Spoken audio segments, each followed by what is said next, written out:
Evelyn Underhill is a prominent figure in the worlds of mysticism and spirituality. Her career spanned over 30 years, covering some of the most tumultuous times for the world, between the wars, and marked her struggle to make sense of the world in light of her knowledge of her faith and God's interaction with that world. She published over 30 writings, books exploring mysticism and spirituality, prayers, and retreat addresses. After her death in 1941, collections of her works continued to be published. 2 are still in print today, Mysticism from 1911 and Worship from 1936, proving the enduring relevance of her work and thought. At a time when women were not prominent in religious circles, Evelyn Underhill forged a path that has opened the gates for many people. She was the first woman to lecture at Oxford University on theology.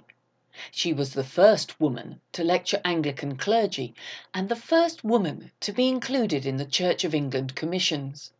She was truly a pioneer, although she never saw herself as that. She was a poet and novelist, spiritual author and theologian, but also a sailor, bookbinder and artist. She wrestled with her own doubts and limitations, yet became the definitive model for retreat leaders and spiritual directors, both for her generation and for those to come. She embraced new media, even broadcasting on BBC Radio on the spiritual life, eliciting the following review.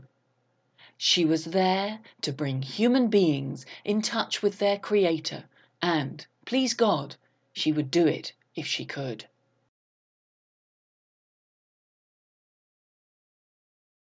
For over 10 years, from the 1920s, Evelyn led 5 or 6 retreats a year, with at least 2 of these being given at the retreat house Pleshey.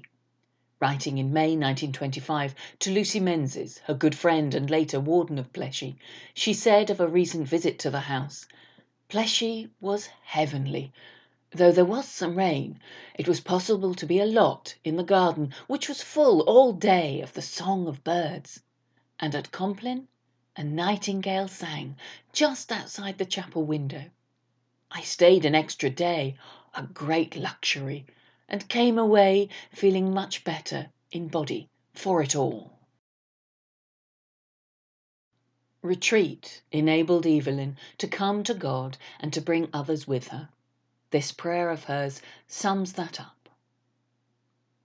Let us come to God, the Spirit, as to the flame and the wind, with expectant faith.